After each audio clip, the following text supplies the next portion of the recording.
Bienvenue sur Carnet d'Audace, le podcast où l'art, la créativité et l'entrepreneuriat se rencontrent pour rendre le monde plus beau. À chaque épisode, nous explorerons les parcours de ceux qui, avec passion et audace, partagent leur vision du monde et l'amour du papier, de la création et de l'esthétique. Je suis Floriane, fondatrice de Maison Pan, et je vous invite à découvrir comment l'audace transforme le quotidien en un terrain d'inspiration sans fin. Aujourd'hui, nous partons à la rencontre de Raphaëlle Malou, architecte d'intérieur et fondatrice de Studio Raphaël. Elle va nous partager son parcours de son stage déterminant à la création de son propre studio, en passant par des collaborations avec des agences prestigieuses. Mais ce n'est pas tout. Raphaëlle nous parlera aussi de l'importance du papier dans son travail et de comment cet élément simple a nourri sa vision du beau. Un épisode à ne pas manquer entre inspiration, défis créatifs et audace. Bien, nous voilà, en ce 25 novembre 2024, à enregistrer ce premier épisode du podcast Maison Pan, podcast qui n'a toujours pas de nom à l'heure à laquelle nous enregistrons. Peut-être que d'ici la diffusion, on lui aura trouvé un petit nom en collaboration avec nos clientes à qui on a lancé le défi de trouver un petit titre sur Instagram. Je me trouve actuellement dans la chambre de Raphaëlle Malouf. Bonjour Raphaëlle, tu es notre invitée de ce jour. Ouais, et j'en suis hyper heureuse parce que ça fait, mine de rien, quelques mois, peut-être 8 mois que tu m'en parles dans ce podcast. Tout à fait. Et j'ai tellement hâte de découvrir les prochaines invitées et les prochains invités parce que je sens que tu as une sélection pépite à nous faire avec tout ton amour du papier, toutes tes recherches autour de l'industrie du papier et de ce que ça représente dans ta vie, donc hâte de voir tout ça. Merci beaucoup, merci d'être là. Raphaëlle, tu es architecte d'intérieur et spécialiste du retail. Tu as un parcours hyper inspirant. Tu as commencé par un bac littéraire, si je ne me trompe pas, puis d'une école d'art, pardon. Tu as affiné ton savoir-faire au sein d'agences prestigieuses avant de te lancer avec ton propre studio qui s'appelle Studio Raphaël en 2021, si je ne me trompe pas. Exactement, je crois que tu as fait toutes les recherches. Exactement, merci LinkedIn. Aujourd'hui, on va plonger dans ta vision du design d'intérieur et ton lien particulier avec le papier et la papeterie, qui est un élément essentiel de Maison Pan. J'ai hâte donc que tu nous racontes et que tu nous parles de ce qui t'inspire, de ta manière d'intégrer l'authenticité et l'émotion dans les espaces que tu crées et que tu nous racontes tout l'art du design et du retail en particulier pendant cet épisode qui durera le temps qui durera. Je n'ai pas de limite personnelle. Ça on aime. Voilà. Raphaëlle, comme je disais, on est dans ta chambre. C'est toi qui as choisi l'espace dans lequel j'allais t'interviewer. Est-ce que tu peux nous décrire un peu le lieu pour ceux qui ne voient pas la vidéo et nous expliquer pourquoi on a choisi ce lieu ?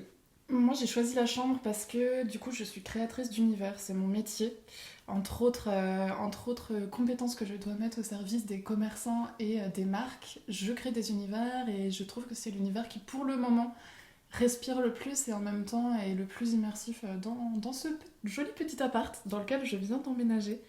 Et c'est aussi un endroit très apaisant avec pas mal de tonalités de vieux rose que j'ai mélangé à du vert à la durée et du canage et plein de petites loupiottes et je pense que ça me représente bien. Je pense que c'est aéré, lumineux, un poil poétique et avec quelques petites touches d'histoire parce qu'on a du vieux bois et voilà. C'est vrai que ça te ressemble beaucoup, moi qui te connais un peu plus et qui ai pu travailler avec toi pendant quelques mois sur l'ouverture d'une seconde boutique.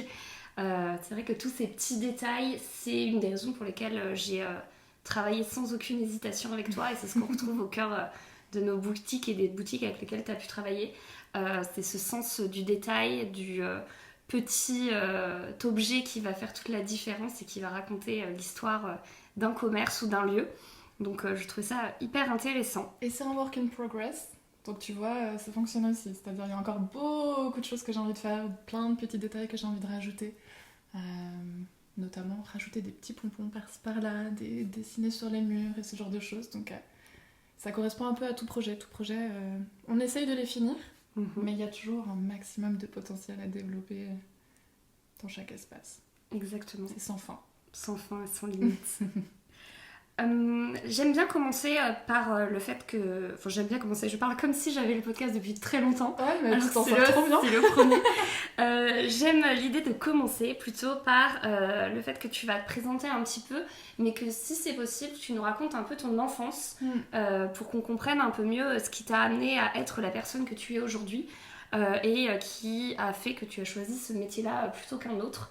Voilà, donc je te laisse parole et que tu nous laisses tout, que tu te permettes de tout nous raconter. Ça marche. Bah écoute, je pense que c'est... J'ai très peu de souvenirs d'être à l'école, tu vois. J'ai des souvenirs de bricoler, de dessiner, de découper effectivement du papier, d'avoir des carnets, de beaucoup lire. Et là-dedans, j'ai le souvenir de tout le temps être accompagnée par mes parents. C'est-à-dire que ma mère, elle est tout le temps là pour me faire découvrir des nouvelles petites techniques de peinture sur porcelaine, de création de petits vitraux, de création d'origami. Elle est tout le temps dans le cadre et ça se passe dans la maison familiale qui a dans plein de petites régions comme ça où on est allé. En fait, c'est vraiment plein tu vois, de petits flashs, de petites madeleines de Proust où tu saisis un moment, il y a une lumière, il y a un endroit, c'est sur la table du jardin, il y a le bruissement des feuilles. Et c'est que des trucs comme ça où soit j'ai le nez dans un livre, soit je suis en train de fabriquer quelque chose avec des gens que j'aime. Je pense que sur la partie livre, la bibliothèque familiale était très fournie.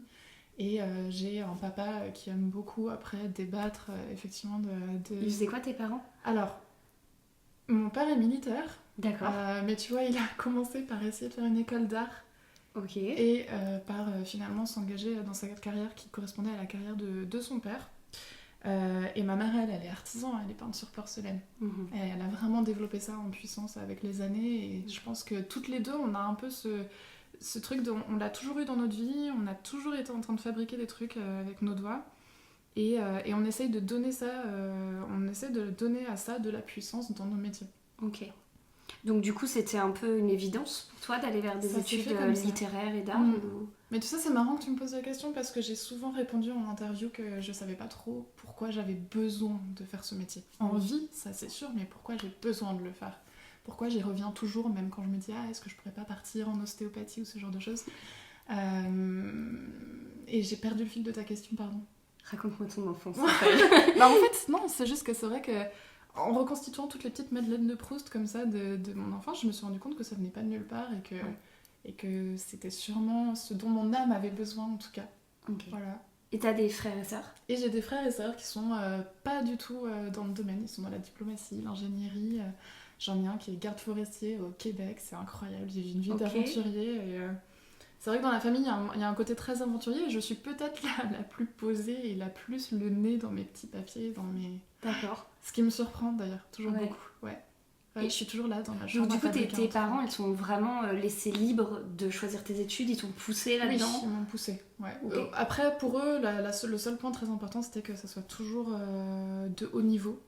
C'est-à-dire ne pas rentrer dans le premier BTS venu ou la première école, mais que ce soit toujours dans les grands réseaux, ou que ce soit des formations qui soient vraiment très bien valorisées par l'État, ou que ça soit des formations qui sont en alternance où on rentre tout de suite dans des grands groupes comme L'Oréal ou ce genre de choses, pour que ce soit toujours rattaché à la dimension pragmatique. Et là-dessus, on retrouve un peu mon métier, c'est-à-dire que bien sûr que je vais à fond dans l'esthétique, mais c'est le côté pragmatique et comment ça sert en fait un propos, un commerçant, une marque, qui fait que ça me garde les pieds sur terre. D'accord, ok.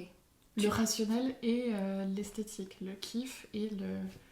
Un équilibre parfait. Et la rentabilité. Voilà, c'est ça. Okay. C'est ça. Et ça, tu l'as appris dans tes études ? Parce que moi, j'ai dit tout à l'heure que tu as fait une école d'art. Est-ce que c'est peut-être plus large ou plus profond que ça ? J'imagine que tu as un diplôme très spécifique. Ouais, en fait, c'est la prépa qui était prépa art. Et là, pour le coup, ils nous ont poussé à vraiment aller le plus loin possible avec justement très peu d'ingrédients, papier, colle, ciseaux, crayons... mais très rapidement, après moi j'ai raccroché ça avec tout un parcours de formation qui reliait tout le domaine du design, de l'esthétique au marketing pour pouvoir effectivement servir des marques. Et là-dedans, tu peux retrouver plein de métiers comme le branding, créer des très beaux logos et des très belles identités visuelles pour des marques. Moi, j'avais vraiment cette notion d'espace. J'ai besoin de créer des univers, j'ai besoin qu'on puisse marcher dedans, qu'on puisse se lever à l'intérieur d'espaces très inspirants. La 2D, ça me parlait moins. Et du coup, je suis partie dans la branche de l'architecture d'intérieur qui est spécialisée effectivement dans le commerce, ce qu'on appelle le design retail dans le jargon. Ok, trop chouette. Est-ce que tu peux... parce que là, on utilise plein de mots en anglais. Je sais que certaines de nos clientes vont nous écouter. J'en ai une particulière à qui je fais un gros poutou qui hurle dès qu'on utilise de l'anglais. Donc, est-ce que tu peux expliquer avec des mots en français, s'il te plaît, quel est ton métier, on a bien compris le cœur de ton métier, que c'était dans l'espace, le retail, donc ce qui est le commerce. Mais est-ce que tu peux nous en dire un peu davantage sur ce que tu fais et à quoi sert ton métier en fait? Ouais, c'est vrai. Le mot le plus proche que j'ai trouvé, c'est architecture commerciale. C'est pas très joli, mais c'est vraiment pour dire architecture d'intérieur spécialisée dans le domaine du commerce et de la marque.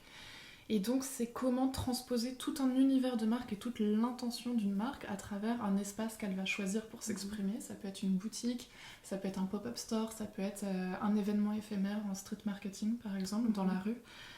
Ça peut être juste une vitrine, juste une sculpture, ça peut être juste une toute petite PLV qu'on va poser dans les galeries du Ritz, par exemple, pour signifier que qu'une marque est là. Et en fait, tous ces petits éléments qui s'expriment en 3D ou en plus grand volume, comme dans des locaux commerciaux, ont besoin d'une direction artistique. Donc ça va être la partie visuelle, esthétique, kiffante, l'univers de la marque, donc les couleurs, les matières, l'ambiance, les luminaires, tout ce qui permet de créer une atmosphère très très belle, très, très séduisante. On est dans la séduction. Et donc cette part séduction nous rattache à la partie marketing du métier qui va être d'analyser la clientèle, d'analyser le positionnement de la marque et vers où elle veut se diriger, si elle veut conquérir une nouvelle clientèle ou si elle veut conquérir une nouvelle ville. Ça va pas du tout être les mêmes problématiques. Et comment on invite justement cette clientèle à naviguer à l'intérieur de la boutique à travers un parcours client où on va venir étudier effectivement quel produit on met à quel endroit, en le scénographiant de quelle manière, pour qu'il puisse rencontrer sa cible le plus fluidement et le plus spontanément possible. Il faut se dire qu'en tant que cliente, on rentre dans la boutique et sans le deviner, chaque choix, chaque émotion qu'on va vivre, une émotion de bien-être, d'intrigue, de séduction, d'amour pour un produit pour lequel on va avoir un coup de cœur ou un coup de foudre, a été en fait scénarisé, pensé. Ouais, il a été pensé en amont pour avoir le plus de séduction possible au client final, quoi. Ok. Et même dans des... Parce que là, tu parles beaucoup d'univers plutôt luxe quand tu cites le Ritz, etc. Je sais que tu as travaillé aussi pour Bonpoint, il me semble. Ça, c'était le premier coup de foudre pour ce métier, ouais. Est-ce que c'est un métier, du coup, qui n'existe que pour ces modèles-là ou ça peut exister pour n'importe quel... Enfin, je sais pas, est-ce que Ikea, par exemple, fait appel à des personnes comme toi ou... Ouais, totalement. Bah, c'était marrant parce que dans notre promo, justement, on avait tous les types de profils qui s'exprimaient. Et notamment, on a des très grands groupes comme Ikea, mais même Carrefour, tu vois. D'accord. Carrefour qui a besoin... Ou alors, Carrefour. Pour le coup, tu vois, je vais te faire un mix un peu luxe et un peu pas luxe. Carrefour s'installe au Maroc et veut s'installer dans des quartiers qui sont très résidentiels et où la clientèle a un peu de pouvoir d'achat. D'accord. Et en fait, on va se retrouver avec une version de Carrefour, c'est vraiment passionnant à voir. Ceux qui vont au Maroc, que ce soit à Casablanca ou à Rabat, vous pouvez aller voir, c'est très amusant. On se retrouve dans des très très très beaux carrefours qui sont pas du tout intimidants parce que justement, les personnes ont fait en sorte de créer un sentiment de premiumisation, donc de plus d'élégance, plus d'intention dans le choix des matériaux, le choix des gondoles, des étagères sur lesquelles on va placer les produits et créer plein de petits moments autour du chocolat, autour de l'épicerie, autour de la poissonnerie. Mais sans être intimidant et en gardant en fait ce côté bon marché de Carrefour. Donc ça c'est un super exercice, mais un Carrefour basique du coin de la ville. D'ailleurs à un moment Carrefour a fait une bascule en devenant Carrefour City et en changeant toute son atmosphère autour du gris, du vert, un vert tendre légèrement pomme. Et en fait très rapidement ils ont refait l'intégralité de leur boutique. Et je sais pas si ça parlera aux gens, mais moi je me souvenais effectivement de rentrer dans un vieux Carrefour et puis de revenir et puis c'était un Carrefour tout beau, tout bien pensé, où on trouvait une plus grande œuvre de chocolat, par exemple, les oranges pressées qu'on va venir placer à l'entrée. On vient placer la machine à pressage d'orange à l'entrée, parce que quand tu rentres, tu sens l'odeur. Ouais, c'est vrai, le matin, t'as envie d'avoir un petit jus vitaminé. Et puis ça raconte le frais. T'as l'impression que du coup, tous les légumes qui sont en face de toi sont beaucoup plus frais, parce que tu as cette odeur dans le nez qui t'accompagne. Et... Donc il y a une part de lien à tout ce qui est connectivité dans ton cerveau, en fait, sensorialité, dont tu te rends pas compte en fait. Exactement. C'est que de la cognition instinctive et immédiate. D'accord. Odeur, son, lumière, couleur, toucher, température. Et du coup, ça a un réel impact derrière à la fois, donc j'imagine sur le bien-être du client qui va forcément acheter, mais du coup, je parle en tant que commerçante, sur l'impact sur le nombre de ventes qui va avoir lieu, sur l'état du chiffre d'affaires. On peut réellement avoir une vraie différence concrète. Nous, c'est notre objectif, effectivement. Mhm. Maintenant, c'est très difficile à chiffrer et surtout, il y a des paramètres essentiels qui interviennent. Et moi, c'est ça que j'adore quand je travaille avec toi. C'est que toi, par exemple, tu as une puissance dans le discours de marque et dans l'accueil de la clientèle qui fait qu'en réalité, je pense que tu pourrais avoir la boutique la plus simple du monde. Tu aurais quand même un très beau volume de vente parce que tu as une façon d'accueillir ta cliente et de l'amener à travers les produits tout en respectant son espace privé, sa petite bulle qui, moi, la première fois que je t'ai rencontré, la première fois que j'ai passé du temps dans ta boutique, qui m'a subjuguée. J'ai trouvé ça très très bien fait. Tu le racontes très bien dans des podcasts et des interviews. Et en fait, on a plein d'autres choses qui fonctionnent, qui sont très très importantes. Le discours de marque, l'intention, la présence du vendeur, de l'ambassadeur ou de l'ambassadrice de la marque, effectivement, dans sa propre boutique. La façon dont la fondatrice ou le fondateur de la marque va s'exprimer sur les réseaux. On est le maillon d'une très très grande chaîne. Jusqu'à ce magnifique sac maison pan avec une dorure à chaud que tu donnes à la fin et le geste que quand tu le remets dans les mains de la personne, en fait chaque petit détail compose une grande chaîne. C'est la seule difficulté, c'est que parfois c'est difficile de savoir effectivement quel acte, quelle action dans tout ce grand parcours, dans la communication et la boutique et la relation client aura le plus d'impact. C'est pour ça qu'il faut souvent faire des tests, déplacer des meubles, changer de discours de vente, essayer des Et toi, nouveaux... tu interviens sur toute cette chaîne, justement, Non, ou qu'à un moment précis? Ok, ouais. toi, Moi, tu je vas suis être vraiment volume, espace. volume, Ouais. espace. Et tous les éléments là dont tu parles, le sac, l'accueil du client, etc., c'est des choses que tu vas aller chercher en posant des questions à ton client, toi, du coup? C'est ça, ouais. En m'immergeant un peu avec lui le temps d'une journée. Ok. Ouais, c'est pas En un interviewant fiche que l'on remplit. Non, ça c'est le tout début. Mhm. J'aime bien faire remplir effectivement tout un petit questionnaire qui rentre un peu dans la profondeur, mais après il faut que je vois effectivement comment le commerçant s'en sort au quotidien dans sa boutique et comment les vendeurs, ce qu'on appelle les ambassadeurs de vente, incarnent en fait leur marque et leurs produits. Quand on arrive sur ton site, il y a une petite phrase d'introduction que j'ai trouvée intéressante qui dit « Le design retail est un puissant levier pour incarner votre marque en un lieu physique, l'émotion pour la révéler. Se démarquer par votre sensorialité, votre raison d'être, votre esthétique unique, c'est toucher plus intimement votre cible et créer un lien durable avec elle. » Comment toi tu parviens à faire tout ça, à créer ce lien, cette émotion, juste en partant de 4 murs qui tiennent debout? Ouais. C'est vrai que moi, ma pierre angulaire, c'est tout le temps le coup de foudre. Moi, je suis beaucoup dans le langage de la séduction. Je suis un petit peu moins dans le langage rationnel parce que ça, pour moi, c'est des bases qui sont très largement acquises depuis mes années passées en agence. Donc, toute la dimension marketing, elle est très simple et très évidente pour moi à mettre en place dans la boutique. Et du coup, je vais avoir vraiment envie de me centrer effectivement sur toute cette sensorialité. Pourquoi ? Parce qu'en fait, le langage sensoriel, c'est celui qui accède le plus rapidement au cerveau. Par les stimuli sensoriels, donc odorat, ouïe, vue. Le goût, parfois, quand on fait découvrir des produits dans des épiceries fines ou ce genre de choses. Mais en fait, c'est celui qui est le plus rapide et c'est celui qui contourne toute la partie rationnelle du cerveau qui va venir questionner toute cette partie ou qui effectivement vient se dire est-ce que j'en ai besoin, est-ce que c'est pertinent, est-ce que j'ai pas passé trop de temps dans cette boutique, est-ce qu'il fait pas trop chaud et ce genre de choses. On est sur un rapport immédiat entre l'univers de la marque et le corps qui est en train d'évoluer dans cet univers de marque. Et c'est ça qui m'intéresse effectivement. Ok. Donc là-dessus, je vais beaucoup partir sur des contrastes visuels, contrastes de couleurs, contrastes de matériaux. Je vais scénariser plein de petits endroits qui vont me permettre de créer des points visuels, des stimuli visuels comme pour Maison Pan, créer un grand mur de fleurs, un grand mur d'enveloppes, ce genre de choses.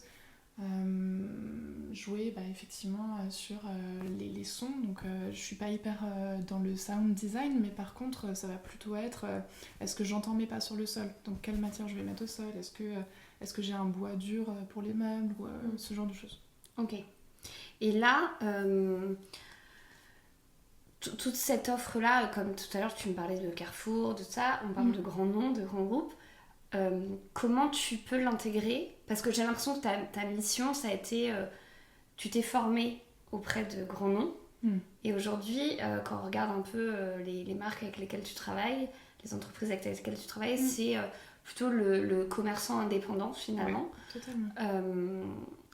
Pourquoi tu passes du luxe, où j'imagine c'est nos limites niveau budget, où tu peux faire des vitrines et des scénos de dingue, à le petit commerçant qui peut-être peut avoir du mal, ne serait-ce qu'à booster sa com Instagram en payant, tu vois. Enfin, est-ce que, pourquoi déjà désolée, il y a plein de questions. C'est pourquoi déjà t'es arrivée à ça? Comment tu passes de grande agence parisienne à les petits commerçants comme moi qui n'ont pas forcément un budget extensible et pourquoi? Ouais. Ça faisait 3 ans que j'étais en agence et c'est génial de bosser pour les grands groupes parce qu'ils viennent nous chercher sur des questions très très intellectuelles.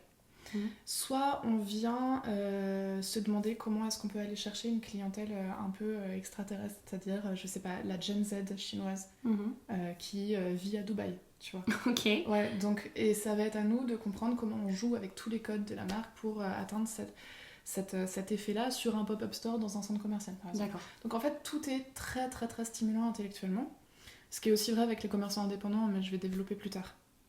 Mais on était majoritairement sur des projets prospectifs et ou des projets qui mettaient vraiment des années à être implémentés. D'accord. C'est-à-dire qu'entre le moment où j'ai commencé à dessiner mon tout premier projet dans une agence jusqu'à le moment où j'ai pris la décision de fonder Studio Raphaël, le tout premier projet que j'ai dessiné a mis du coup 3 ans à sortir de terre. D'accord. C'était un très beau projet de cosmétique dans un qui voulait ouvrir en Australie.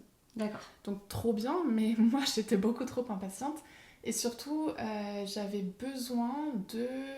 un vrai besoin d'accompagner toutes ces marques que je voyais se développer sur Instagram. J'étais tout le temps fourrée sur Instagram et je voyais toutes ces personnes, un peu comme toi, tu vois, des personnalités driveuses, locomotives, solo ou en duo, tu vois, mais qui créent des univers à part entière et qui les incarnent, qui les personnifient plutôt, voilà, qui les personnifient.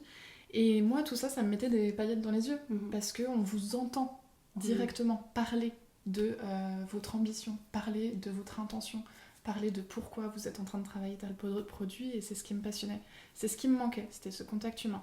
Et c'est quelque chose que, du coup, j'ai tout de suite trouvé en fondant mon studio, puisque là, pour le coup, je suis allée à la rencontre de chaque personne individuellement. Et c'est vraiment une rencontre de cœur créatif à cœur créatif à chaque fois. Je pense que ça aussi, ça manquait. C'est-à-dire qu'avec L'Oréal ou Moët et Chandon, on s'adresse à une unité marketing qui est dans un grand siège social quelque part à Porte de Champéret et qui n'a pas de lien affectif avec la propre marque avec laquelle il bosse.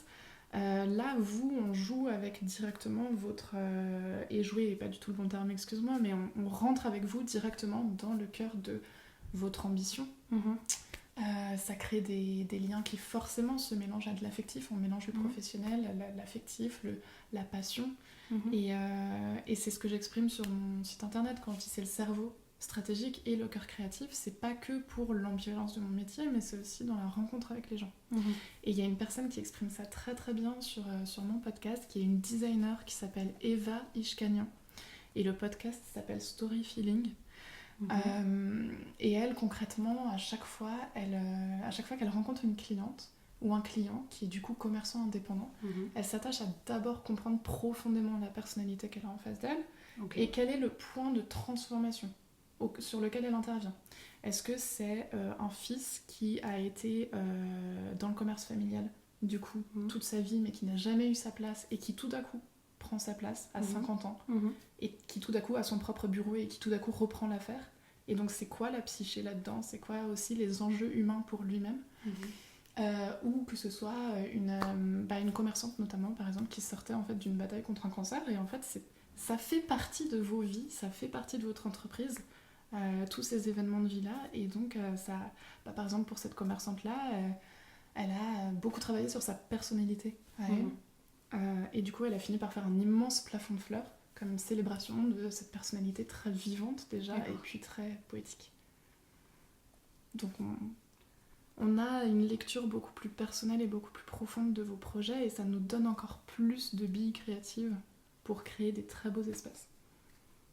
Ouais, je comprends. C'est en fait tu te permets de lier un côté très intime de l'histoire personnelle de chacun qui se reflète forcément au travers de l'entreprise. Notamment dans le commerce où on sait qu'en tant que commerçant on fait un peu tout. On va être à la fois la vendeuse, la conseillère, la comptable, celle qui va faire le merchandising, la sélection des produits, etc. Donc forcément, il y a toute notre personnalité qui sort dedans. Et c'est vrai que des personnes comme toi qui peuvent nous accompagner sur des compétences qu'on n'a pas en tant que commerçant ou sur lesquelles on n'a pas le temps de se plonger, c'est hyper important et ça va vraiment créer la différence pour notre client final qui, lui, va mieux comprendre notre histoire, notre univers. Ça va permettre de mieux cibler aussi les bonnes personnes. Parce que c'est sûr, si t'as 4 murs debout et juste ton produit, ça peut un peu troubler et pas forcément un peu refroidir aussi l'histoire. Et c'est surtout que c'est un peu... aujourd'hui, beaucoup de gens ouvrent des commerces, c'est pas toujours facile de se démarquer.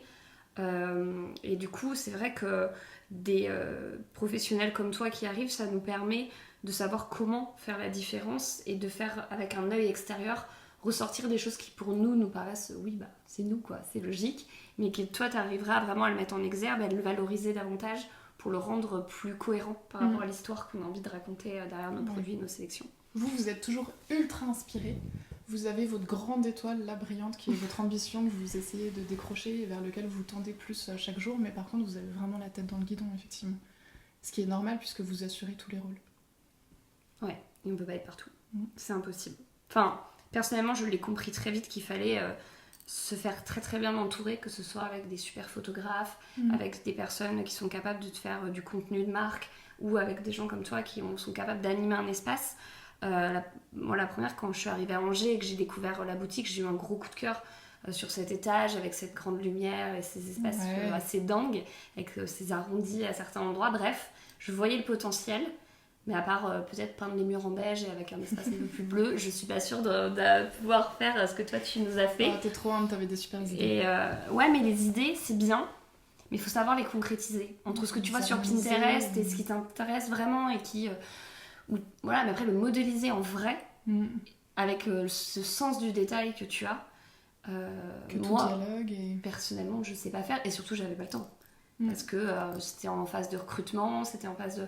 On a toute une espèce stratégique derrière qui est hyper important, donc qui est moins poétique dans notre métier, mais qui est hyper important aussi pour la réussite et la fonction de l'entreprise. Enfin, le fonctionnement, pardon, de l'entreprise. Mais voilà, voilà, en tout cas, je sais à quel point c'est important. S'il y en a qui doutent encore sur le fait de se faire bien entourer par des pros, Bah, c'est ce que j'allais dire, t'as des commerçants autour de toi qui t'ont posé la question quand même de pourquoi tu faisais tout ça. Ouais, beaucoup m'ont dit non mais Floriane, tu vas chez Ikea, tu peins le mur avec des copains le week-end, ça suffit. Même pour tes photos, hein, même pour ta com. Pour plein de choses en fait, on me dit que je gagnerais plus d'argent à le faire moi-même. Alors c'est vrai qu'on ferait des économies, ça c'est sûr, parce que c'est un coût tout ça, c'est des métiers qui coûtent cher et qui se payent et à raison. Mais je sais au fond de moi que aujourd'hui l'entreprise elle vit, elle grandit, elle évolue parce que justement c'est pas moi qui vais faire des photos toutes pourries sur Instagram qui n'auront pas le même impact au moment où je la publie. Et je parle pas en nombre de likes, etc. Mais je parle en bonne cible cliente et en bonne cohérence par rapport à tout l'univers qu'on vend. Comme tu dis, on peut pas offrir un sac avec une belle dorure à chaud à la fin si derrière on fait des photos toutes nazes. En tout cas, moi c'est pas dans mes valeurs. Donc je pense que oui, il y a plein de types de commerce indépendants et qu'il y a plein de choses. Mais aujourd'hui, le commerce, c'est quand même un truc qui va pas très bien. Les gens achètent beaucoup sur internet, tant mieux si tu as un site qui permet de compléter, mais dans la réalité, nous, notre métier, c'est du retail, c'est de la relation client. Nous, on a envie d'avoir nos clients dans nos boutiques. Et donc, les clients, ils ont besoin d'avoir quelque chose de différenciant qui leur fasse sortir de leur quotidien, qui leur donne un peu de poésie dans tout ça.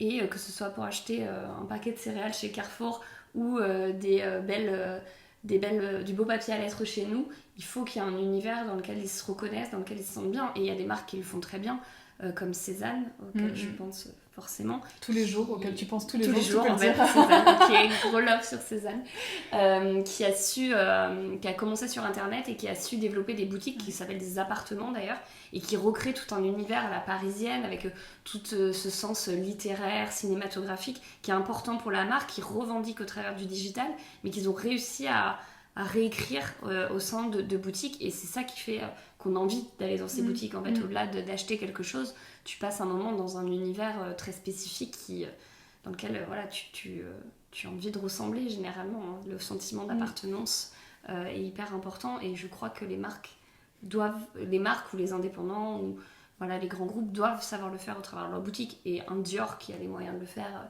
peut-être fera quelque chose de plus extraordinaire, mais je pense que même à notre échelle, même si c'est au sein que d'une vitrine, il faut savoir le faire. Et c'est ça que j'ai trouvé intéressant au début quand on s'est rencontrés.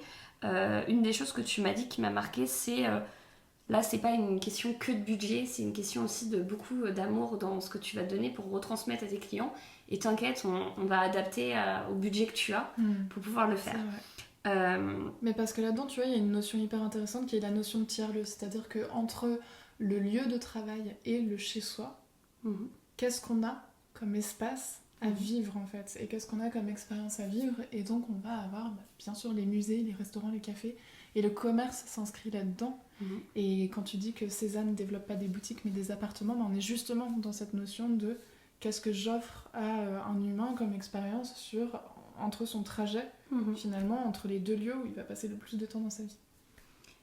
Et du coup, est-ce que c'est pas ça ta mission de vie au final? Est-ce que c'est vraiment retranscrire l'histoire d'un commerce pour l'offrir en fait aux clients, qu'ils soient passants ou simples visiteurs ou qui deviennent clients de la marque, ou c'est pour sauver les petits commerçants? En réalité, c'est quoi? C'est quoi en fait? Pourquoi tu fais ça, Raphaël? J'arrive jamais à répondre à cette question. Parce qu'en réalité, déjà, je pense que ça change un peu tout le temps, les raisons. Ça change au gré des rencontres. Je suis beaucoup drivée par les ambitions des autres aussi, tu vois. Parce qu'elle vient se frotter directement à la mienne et que souvent, ça permet d'aller très très vite. Mais je sais pas, moi j'ai tendance à me dire, je suis surtout là pour créer du plaisir en fait. Je le fais naturellement chez moi, je le fais naturellement dans ma nourriture, dans ma cuisine, dans la façon dont je m'occupe de moi et des gens que j'aime, tu vois. Je tiens à préciser que nous sommes assis sur un lit, donc, et que Raphaël... Très mollo.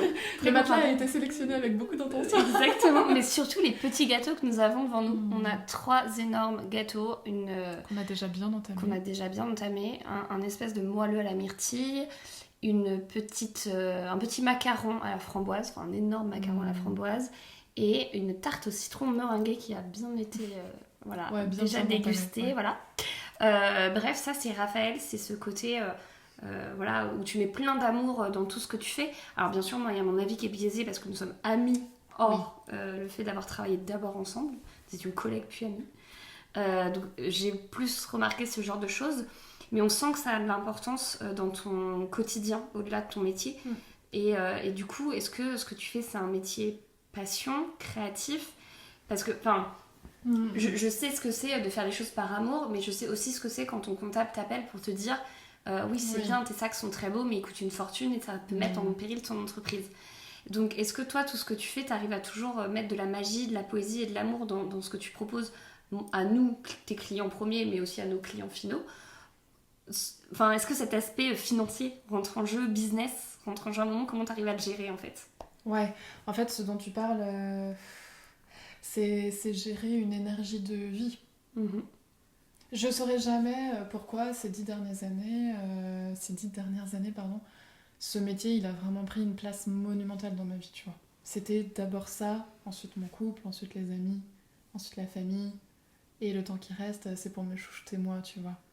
Et là, je suis dans une période de vie où tout ça, en fait, ça se bouscule, ça se renverse un peu. Et c'est pour ça que ta question, elle est à la fois hyper intéressante et en même temps, c'est très difficile d'y répondre. Donc, je vais juste globalement dire énergie de vie, tout simplement, parce que quand tu sais pas exactement d'où ça vient, mais que c'est en toi et que tu as besoin de le sortir et que tu as besoin de le faire, que tu as besoin de le confronter au monde, à d'autres personnes, à d'autres univers, à d'autres ambitions, il n'y a pas à chercher, c'est ton énergie de vie, c'est tout. Et si le chef là-haut, ton cerveau là, te demande de le faire, tu le fais en fait. Jusqu'à ce que ça marche plus. Si ça marche, tu le fais. Ça sort de toi. Et je pense qu'en l'occurrence, ça m'a permis de construire un très bel univers, de construire des très belles relations clients, de très belles relations avec des amis aussi indépendantes et entrepreneurs, d'envoyer plein de colis d'amour et d'aider plein de gens. Et c'est génial. Tant que ça dure, tu vois. Et là, je suis dans un moment un peu particulier parce que, tu vois, ce truc que j'ai jamais questionné, puisque c'est là tous les jours. Quand tu le perds, quand il vacille un peu, tu te rends compte que c'est pas si inné, ou alors, en tout cas, que toute chose innée doit être aussi entretenue, doit être protégée, peut-être aussi. Qu'est-ce que tu perds? C'est ta créativité? C'est ton envie de donner de l'amour? C'est quoi? C'est l'envie. Alors c'est très difficile de dire ça à voix haute parce que ça me ressemble pas du tout. Et si tu ne souhaites pas en parler, on peut... non, c'est parce qu'en réalité c'est un sujet passionnant. De perdre un truc et de te demander comment tu le récupères. Je pense que j'ai moins d'amour à donner. ou alors je dois le requalifier. C'est-à-dire j'ai vraiment passé les 10 dernières années à le dilapider avec un immense plaisir. Tu vois, j'ai jamais trop compté ça. J'ai jamais compté les heures, les chiffres, les cadeaux, le temps passé avec les gens et tout, et c'est délicieux. Tant que tu peux le faire, fais-le, tu vois. Là, alors est-ce que c'est que je l'ai perdu ou est-ce qu'il faut que je le redirige avec plus de précision? C'est-à-dire plutôt que ça s'étale sur tout le monde, peut-être que c'est sélectionner plus précisément les projets, les clients, les entrepreneurs, les ambitions, faire plus attention, peut-être protéger en fait cette petite flamme, la petite rose là qu'on met sous son globe, je sais pas. C'est pour ça que je parle en termes d'énergie, c'est-à-dire que c'est jamais un truc qu'on perd totalement, c'est jamais très grave, c'est jamais, tu vois, mais sur le moment ça choque quand tu la perds parce qu'elle a toujours été là. Ouais. Donc là, je suis dans des lectures, je suis dans des podcasts, j'essaye de prendre du temps pour moi aussi pour que mon cerveau décante de ces 10 dernières années. Et est-ce que c'est que tu as le syndrome de la page blanche quand on te donne un projet? Ça va. Est-ce que c'est que tu as des projets auxquels tu as envie de dire non parce qu'ils te plaisent pas? Est-ce que c'est parce que financièrement tu sais que si tu dis oui, ça va pas matcher?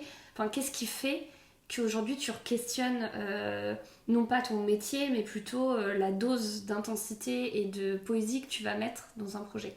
Je re-questionne pas la poésie. Je pense que l'intensité c'est le bon terme. Ce qui me fait peur actuellement quand on m'appelle, et c'est particulier d'avoir peur quand on t'appelle alors que t'adores ça, tu vois. Mais là, si je suis très honnête, ce qui me fait peur quand on m'appelle, c'est la relation client, c'est-à-dire effectivement recevoir qui est la personne en face, rentrer à nouveau dans sa psyché, dans son fonctionnement, dans l'adopter, l'épouser un peu quelque part, vivre avec elle le temps du projet, vraiment s'investir en fait dans cette personne et dans son ambition, se mettre dans ses chaussures, c'est ça, je sens que j'ai... Probablement parce que là il faut que je m'écoute, tu vois. J'ai plus cette énergie d'être 100% à l'écoute peut-être. Et en fait, c'est ma particularité, c'est que si je peux pas le faire, j'ai pas envie de me forcer à le faire. Sinon j'aurai un client en face qui sera pas 100% écouté, qui sera pas 100% accompagné, qui aura pas la meilleure écoute et la meilleure disponibilité. Donc je préfère ne pas, et j'ai une trésorerie qui me permet effectivement de pouvoir me retirer du monde dans les moments où j'ai besoin de me nourrir moi à nouveau, plutôt que de faire et de faire à moitié. Parce que c'est trop important pour vous. Et du coup, je me dis peut-être que c'est le temps qu'effectivement cette énergie se remette un peu sur pied, de moins travailler avec le commerçant indépendant qui a vraiment besoin de cette écoute, qui a vraiment besoin de ce ton un peu quelque part dans la collaboration, et peut-être revenir bosser en agence. Le temps de retrouver ce côté humain et ça te fait quoi de te dire de retourner en agence alors que tu as créé tout, enfin tu es indépendante, t'as ton studio, donc ça s'appelle Studio Raphaël là depuis mai 2021, c'est bien ça. Ça porte ton nom, donc c'est toute ton âme qui est dedans, donc ça a beaucoup de sens quand on met son nom, son prénom dans une marque, on devient une marque, du coup on vit totalement et on incarne totalement. Voilà. Donc Studio Raphaël c'est toi. Là, tu me dis peut-être retourner en agence. Ça veut dire c'est un statut de freelance, c'est ça? C'est une entreprise? Bah pour le coup, effectivement, ça deviendra le terme freelance, c'est-à-dire je garde ma structure d'entreprise actuelle. Donc là, c'est juste que je nourris moins Studio Raphaël, mais je passe plutôt en sous-marin du côté des agences. Ok, et ça, tu le vis comment? Écoute, j'ai toujours pensé que je me jugerais le jour où je referais ce pas-là. Parce que c'est particulier en fait de redisparaître un peu du radar et de moins exprimer son univers et sa vision en tout cas du métier, mais en réalité tout ça c'est de la barrière psychologique parce que la réalité c'est que je pense que je serais très heureuse de renouer avec ça puisque c'est aussi plein de souvenirs, c'est une période de ma vie où j'étais à Paris et où il y avait un autre foisonnement créatif et un autre foisonnement d'ambition, et je crois que j'ai presque de la tendresse à retrouver ça. Et tu penses peut-être que ça va nourrir justement toute cette âme créative que tu as, pas que tu perds, mais la flamme et l'intention que tu as envie de mettre derrière? Ça va me permettre de retrouver la disponibilité émotionnelle et mentale pour pouvoir à nouveau me réinvestir dans des projets très feu, très flamme comme avec les commerçants indépendants. Et du coup, tu parles de disponibilité mentale, émotionnelle, tout un peu en même temps. Du coup... comment tu arrives à garder cet équilibre et cette distance qu'on doit avoir quand même, j'imagine, avec nos clients, pour ne pas, en tout cas quand tu es sur un projet, ne pas aller trop loin, justement, dans ce projet, quitte à peut-être perdre ta santé, ou ta santé mentale, ou physique, ou tu vois, comme un sportif qui irait trop loin et qui finirait par se blesser. Toi, comment tu arrives à garder ce côté-là créatif, où c'est effectivement tout ton corps qui parle et toute ton énergie, et en même temps arriver à te dire non mais ce projet-là, c'est un projet qui a un début, qui a une fin, pour lequel on me rémunère, et du coup, comme tu dis, à cloisonner pour garder ta vie en fait, parce que tu as une vie à côté, et qu'elle continue sans tout le reste prenne le dessus, quoi. Quel conseil alors un peu vraiment, peux-tu s'il y a des gens donner qui arrivent sur cette planète, je veux bien les tips. Il faudrait peut-être que je me penche sur certains podcasts sur ce sujet-là, effectivement. Je pense que je me fais confiance. En fait, c'est comme écouter ton client, hein, tu t'écoutes toi-même.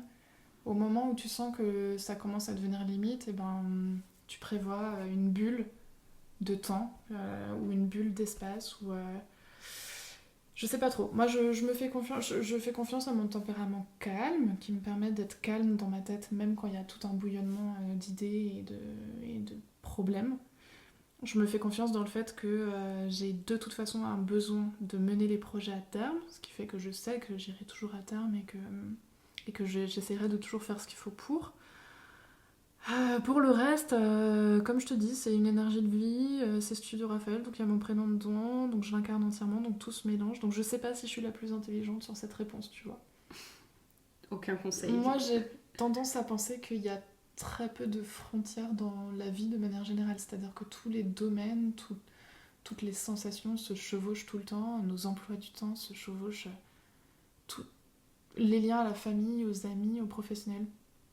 Je sais qu'il y a des gens pour qui c'est très très très important de cloisonner. Et j'admire vraiment quand j'en croise. Moi, je crois que j'aime cette vision du monde où tout fait partie d'un tout. Et où on cloisonne pas. Mais du coup, quand tu étais en agence à Paris, tu cloisonnais peut-être plus facilement? C'est plus facile parce que ton client, il est derrière un écran. D'accord. Et que le projet est prospectif et qu'il concerne une zone très spécifique d'un centre commercial à Hong Kong, tu vois. Donc en réalité, effectivement, ça place de la distance. Et du coup, c'était chez Bonpoint que tu as commencé? C'était chez Bonpoint, ouais. Alors Bonpoint, c'était un stage. Ok. Et c'était un très très beau stage, et c'est là que j'ai fait un pacte de sang, tu vois, avec le métier, je pense. Vas-y, raconte-nous. C'est qu'en fait, tu rentres dans cette boutique qui déjà sensoriellement est folle, parce que dès l'arrivée dans la rue... Rappelle-nous, qu'est-ce qu'ils font, Bonpoint? Alors, Bonpoint, c'est une marque de luxe, de prêt-à-porter de luxe pour les enfants. Ils ont développé une gamme cosmétique et un parfum aussi, bébé et jeune enfant. Et c'est une marque française, et ils travaillent des très très belles matières. Il y a vraiment il y a des défilés de mode, enfin, c'est vraiment une maison de couture pour enfants, en fait. Et en fait, dès que tu arrives dans la rue, t'es un peu guidé par le bout du nez, par ce parfum de fleur d'oranger qui est caractéristique. Qui est une caractéristique de la maison Bonpoint. Et tu arrives devant ces immenses vitrines, et là, en fait, ce n'est pas juste une scénographie vitrine le long de la vitre, mais c'est toute la pièce, en fait, qui est investie par une scénographie monumentale. Et notre travail, c'était de réfléchir à cette scénographie monumentale tous les 2-3 mois, et ensuite de les développer en plus petit format pour toutes les petites boutiques qu'il y avait à Paris et autour du monde, et de le faire avec le maximum d'artisanat, c'est-à-dire aller chercher des artistes, des gens qui peignent sur le carton, qui créent des sculptures en fil de fer, ce genre de choses. Ok, waouh. Ouais, donc forcément, là tu tombes amoureuse. Ouais, donc là t'es devenue... Et là c'était des projets où du coup t'étais en stage, donc tu fais partie d'une équipe. Vous êtes combien à peu près, ce genre d'équipe? Là, chez Bonpoint, on était 6 à peu près. Il y avait vraiment un cerveau créatif, pur créatif. Et vous vous occupiez que de Bonpoint, du coup? Et on s'occupait que de Bonpoint. On était à l'intérieur d'une marque. Ok, ça c'est extraordinaire. Donc en fait tu peux soit être en agence, soit travailler sur le long terme, mais toujours pour la même marque, à l'intérieur de la marque, soit être indépendante et avoir plein de projets divers. Oui, moi tu vois, au début je m'étais dit que l'endroit où je voudrais exercer mon métier, c'est effectivement la marque en elle-même, parce qu'effectivement chez Bonpoint tu montes l'escalier et tout d'un coup tu arrives dans le bureau des stylistes, et elles sont en train de travailler avec tous les swatchs de matériaux, tous les morceaux de tissu, et de créer des planches, et puis tu arrives au côté logistique, et là la pièce est remplie de cartons, un peu comme chez Mendels dans ce Grand Budapest Hotel, où il y a cette pièce remplie de boîtes de pâtisserie. Et en fait, toute la fourmilière, toute la ruche bourdonne et on peut passer dans tous les départements et vraiment sentir le pouls de la marque. Et j'ai toujours pensé que c'est là que je serais le mieux au service d'une marque. Mais au final, à chaque fois qu'il y avait des très grands événements ou des grandes ouvertures de boutiques, les directeurs marketing et directrices marketing aimaient beaucoup faire appel aux agences de design. Donc c'est comme ça que je suis passée en agence, pour avoir des projets plus gros, plus ambitieux, plus... Et en agence, ça se passe comment? Enfin, c'est des agences qui sont dédiées que à ça, ou c'est des agences qui font du branding, qui font aussi de la com, comment ça s'organise? Il y a un peu l'univers qui est un peu inconnu pour beaucoup de gens, donc ça paraît un peu magique. Il y a un peu de tout, mais c'est vrai que je trouve que les meilleures agences, c'est celles qui commencent effectivement depuis la stratégie jusqu'au branding, jusqu'à notre métier qui s'exprime vraiment dans l'espace. Et donc, à un moment dans ma vie, j'ai voulu être ce qu'on appelle planeur stratégique, c'est-à-dire... planeur stratégique, je me souviens, le métier on me l'avait vendu comme ça. J'avais entendu dans un article une personne dire en fait je suis tout le temps à l'affût de ce que va être le monde de demain. Et donc je suis sur une plage au Maroc et je vois une toile de transat et je pressens qu'il y a un truc dans cette toile de transat qui va être la tendance de demain et hop je découpe fissa un tout petit morceau de ma toile de transat là que je mets dans ma valise, que je ramène au bureau de style et je commence à composer ma vision du futur. Et donc on a effectivement des bureaux de style à Paris qui créent des books très épais. Comme Nelly Rodi, non? Comme Nelly Rodi, et ils vont aller chercher à quoi ressemble notre monde dans 5 ans. Ou dans 3 ans. Ça c'est passionnant. Et tant sur le côté politique, économique, structurel, humain, sur les enjeux sociétaux, que l'esthétique. Ouais, et c'est passionnant. Ils ont raison souvent ou pas? Ou ils sont à côté de la plaque? Ça fait longtemps que j'ai pas eu accès à un des books. J'en ai un, moi, qui date de 2014. Ce serait peut-être intéressant de regarder s'ils ont raison. Moi, la dernière fois, c'était une de leurs conférences il y a 3 ans. Et en l'occurrence, ce qui est terrifiant là-dedans, c'est qu'il n'y a pas de vérité. C'est-à-dire qu'ils te disent autant que dans le monde de demain, on est tous hyper conscients de la destruction du monde, tu vois, et que du coup, ça s'exprime dans tous nos choix vestimentaires, de bouffe, d'alimentation, de consommation. Et en même temps, ils vont te sortir que coexistent dans le même temps, sur la même timeline, sur la même planète, un profil de consommateur qui est dans une consommation excessive de produits ultra futuristes, de machin, tu vois. Et quand on demande, bah oui, mais du coup, les deux peuvent pas coexister, ils te répondent, bah si, on continuera à faire coexister les concepts les plus fous. Et pendant le Covid, il y avait notamment toute une tendance qui s'était détachée de tout ce qui est post-futuriste, mais avec une anxiété monumentale. Et comment une anxiété monumentale du monde et de sa santé et des autres peut s'exprimer à travers des choix stylistiques. Et en l'occurrence, bah, par exemple, quand on a des univers de boutiques comme Aesop, qui est une marque de skincare, de cosmétiques, qui est très souvent citée dans notre métier parce qu'ils sont souvent très prospectifs ou très artisanaux. Quand ils ouvrent une boutique en Allemagne et que toute la boutique est créée un peu... je ne saurais pas comment décrire l'inspiration, mais c'est très très froid, tout est carrelé, presque comme une chambre d'hôpital de fou, tu vois, avec des vitrines en verre, mais très rétro, et on est à la fois dans le futurisme et dans le rétro, et on exprime une anxiété comme ça, liée au monde de demain et à la santé.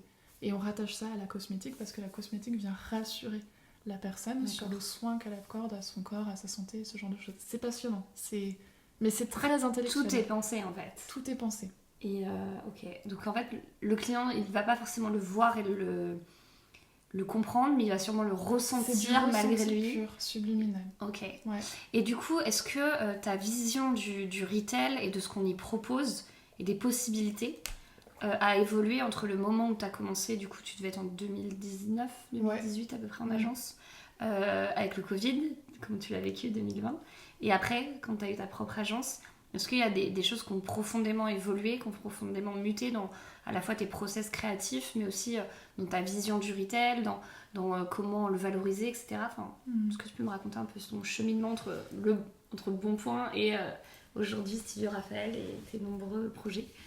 En vrai, ça n'a pas tellement évolué. C'est-à-dire, je reste vraiment fidèle à moi-même. Et je reste fidèle à ce que j'ai appris surtout. C'est-à-dire toute la base du métier, qui est qu'on ne fait pas non plus n'importe quoi avec la marque, ni son univers, ni son produit, ni son chiffre d'affaires. D'accord.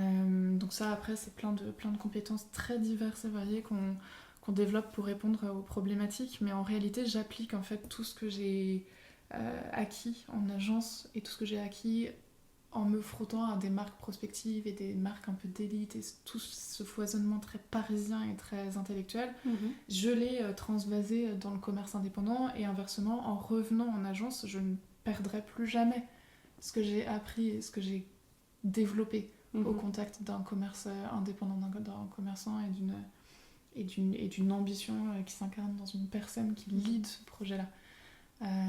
Encore une fois, pas de frontières. Ok. Et on vient te chercher souvent, c'est plutôt toi qui démarches les enseignes, les commerces, comment ça se passe? J'ai de la chance, moi ça fait plusieurs années que je prospecte plus et on vient me chercher. Et c'est ce que j'aime et que je garde en lien effectivement avec le milieu de l'agence, c'est que tu peux bosser lundi, mardi sur un projet de cosmétique et mercredi, jeudi, vendredi sur de la maroquinerie, de la papeterie ou ce genre de choses. Tu n'es jamais figé dans un seul univers. Et je relie ça au planning stratégique et à cette notion de bureau de style, c'est que ça oblige ton cerveau à constamment comprendre qu'est-ce que c'est la maroquinerie, qu'est-ce que c'est la cosmétique, la joaillerie, la papeterie.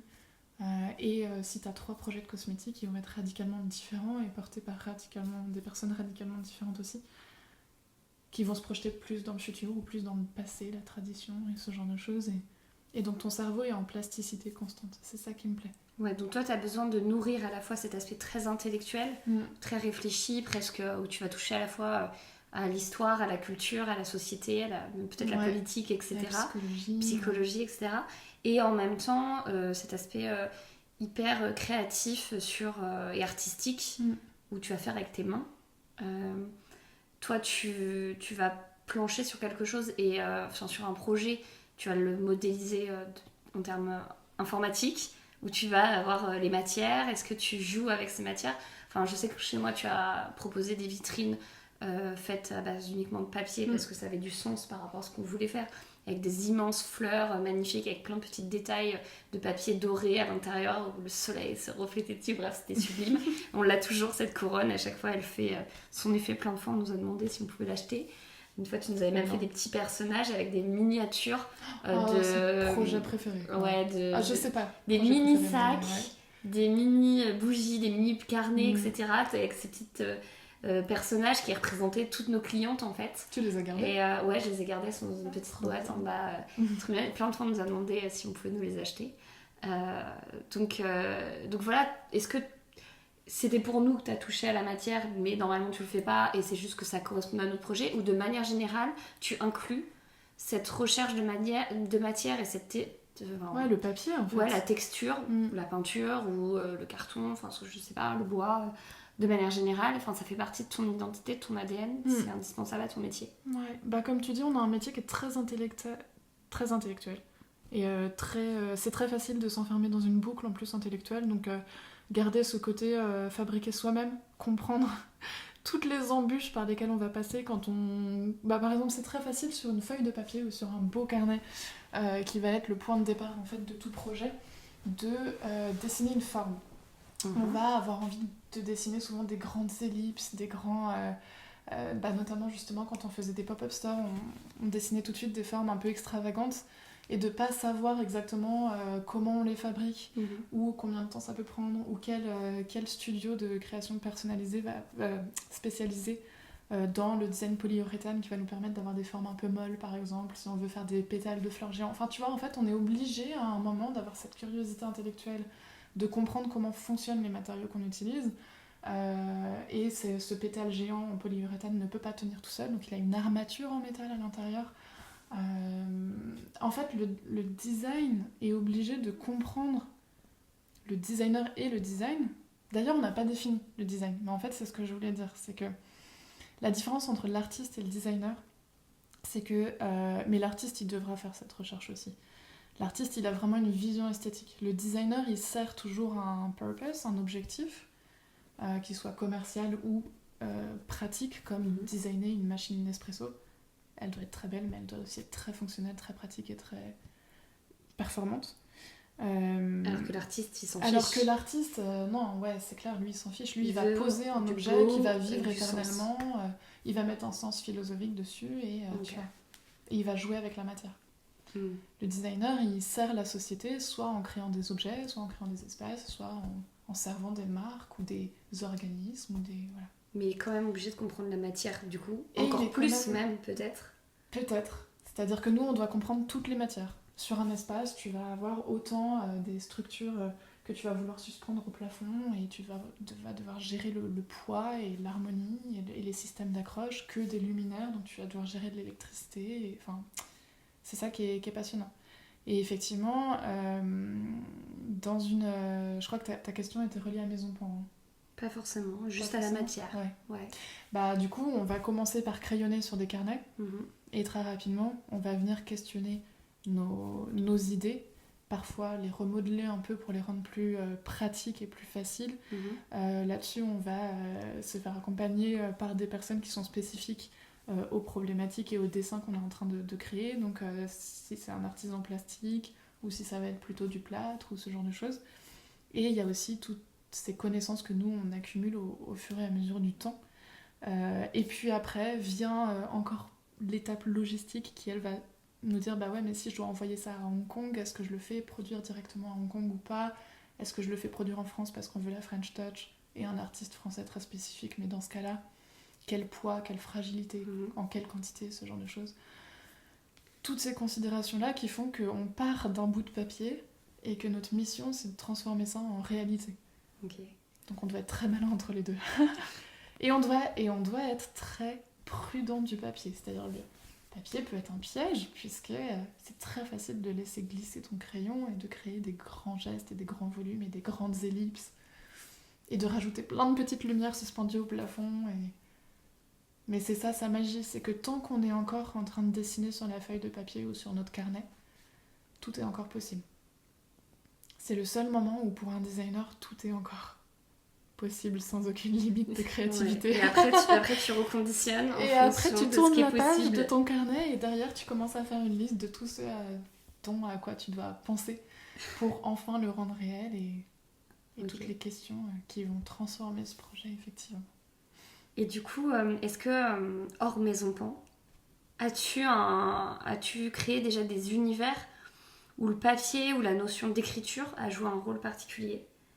Est-ce que, par exemple, pour nous, tu as fait des vitrines, mais est-ce que des fois, tu as déjà travaillé sur tout un mobilier en carton, en papier, parce que ça devait être plus pratique ou parce que ça avait du sens? Est-ce que tu peux nous raconter peut-être quelque chose? Carrément. Ça. L'écriture, quand tu dis écriture, c'est écrire à la main? Ouais. Ouais, ok. Bon alors... Enfin si, bah, comme je te dis, ça commence toujours dans un carnet de toute façon. C'est la petite phrase préférée de Maison Pan, mais c'est quand même une phrase tout bien réelle. Commence par un carnet. Tout commence par un trait dans un carnet. Le papier, je l'utilise énormément parce qu'il est extrêmement plastique. Et il est plastique sans rentrer justement dans le côté vraiment plastique. C'est-à-dire il est plastique au sens adjectif, mais il n'est pas plastique dans le sens où on ne va pas utiliser de résine ou de composants toxiques ou de choses qu'on va avoir du mal à recycler. Donc le papier, c'est un produit qui est profondément malléable, qui raconte tout de suite une histoire parce que tu peux choisir des grammages, des grains, tu peux choisir des couleurs, des teintes de blanc, mais aussi bien sûr de la couleur teintée dans la masse. Tu peux le transformer à peu près dans toutes les formes que tu veux, à travers plein de techniques. Donc c'est ça qui est passionnant, c'est que tu vas devoir questionner ta technique. Est-ce que tu le transformes en Sharpie pour pouvoir le modeler et faire une sphère parfaite, ou est-ce que tu vas chercher à faire cette sphère façon origami, ou est-ce que tu vas reproduire cette sphère de façon honeycomb, enfin nid d'abeille, tu vois, comme ces espèces de boules de Noël qu'on vient déplacer. Et donc en fait, pour créer une même forme, sphère, je vais pouvoir avoir plein de résultats hyper différents et ça va être à moi de choisir qu'est-ce qui va refléter le plus mon idée créative. Donc ça, j'adore. C'est une matière qui est facile à transporter, qui est légère, qui est facile à installer. Tu peux très très vite créer du volume et surtout de la suspension. Donc plein de niveaux de lecture. Ça, c'est hyper poétique tout de suite. Et c'est une matière qui se recycle à la fin. Parce que ce qui est très difficile dans les vitrines, c'est de se dire que tout part à la poubelle après. Donc on a après des très belles marques comme Hermès qui arrivent à revaloriser, mais ça a sa limite. C'est-à-dire qu'ils vont donner en fait leur décor de vitrine à des ressourceries. D'accord. En espérant que derrière, il y ait des designers ou des créatifs ou des gens qui vont avoir une idée avec effectivement cette espèce de cheval en bois qui a été créé pour la vitrine du printemps. Mais c'est tellement spécifique que parfois ça marche pas. Je me souviens un jour d'être rentrée à la recyclerie à la Réserve des Arts à Paris et Et il y avait ces éléments de la vitrine Hermès qui étaient mais absolument pas réutilisables. C'était des espèces d'œufs de Pâques géants super bizarres avec des visages peints dessus qui étaient un peu glauques. Sorti de la vitrine, toute la magie. D'accord. Tu vois. Et à part avoir besoin d'une forme d'œuf que tu viens recouvrir et tout, difficile à réutiliser. D'accord, ok. Mais effectivement, plus ça va, plus on pense aussi à la fin de vie de toutes ces sculptures qu'on crée Ok. et qui sont, mine de rien, éphémères. Ouais. Et qui sont dans toutes les boutiques les mêmes, par exemple pour, Ça dépend. Il y a des marques comme Hermès qui vont avoir besoin et envie de créer des vitrines très différentes à chaque fois. Et ça passe souvent par de quelle nationalité est la clientèle. Ah oui. Donc tu vas avoir des choses très surréalistes par exemple en Belgique parce qu'on est au pays de Magritte et des choses très pointues à Hong Kong parce qu'on va être dans un côté plus futuriste ou plus dynamique.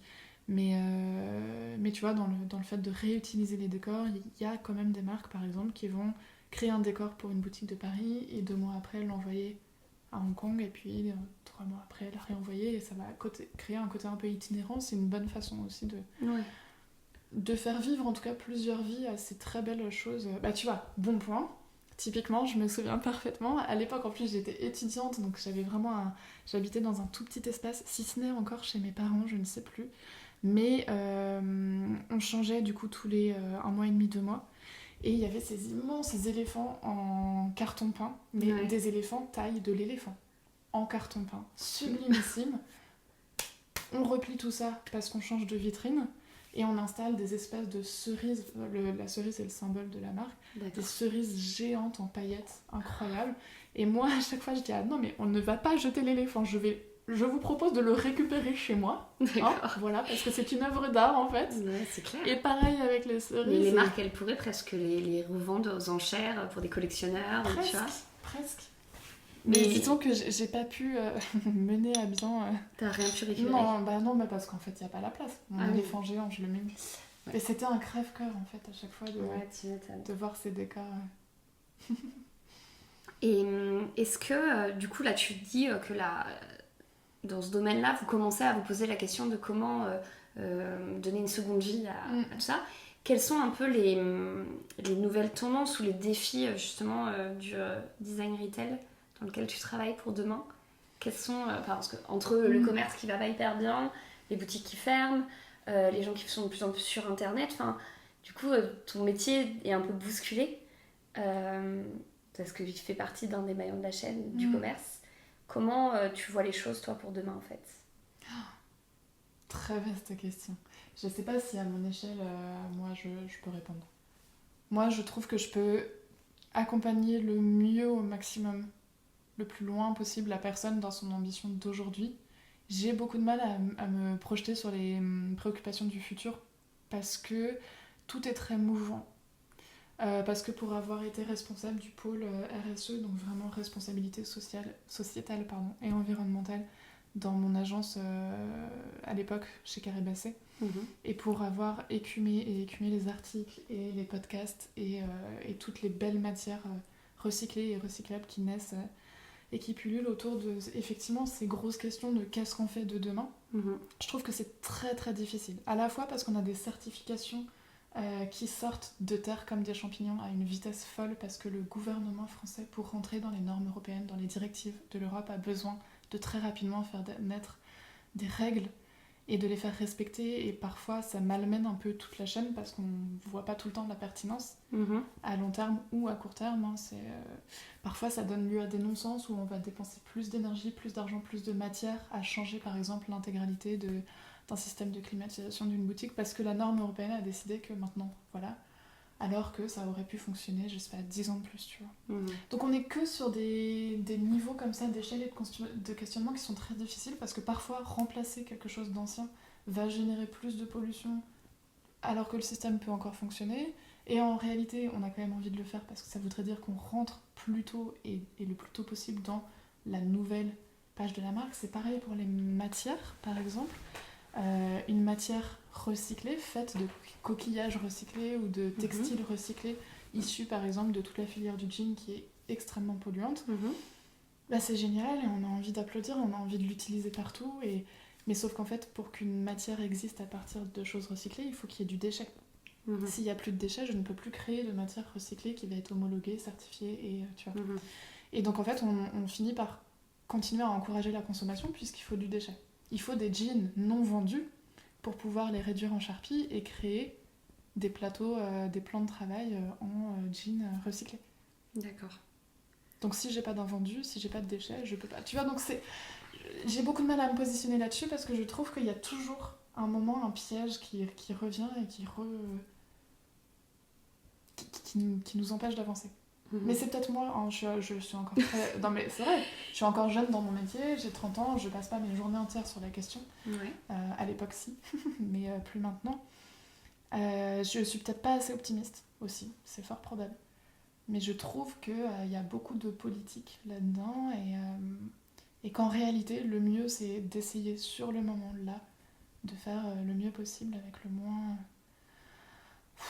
de changements, d'investissement et de remplacement possible. Bah, c'était une des questions qu'on se posait où moi je te disais que j'avais pas forcément, alors, au-delà de l'aspect écologique, il y avait l'aspect économique où j'avais pas forcément la possibilité de changer mes vitrines tous les 3-4 mois comme j'aurais aimé le faire.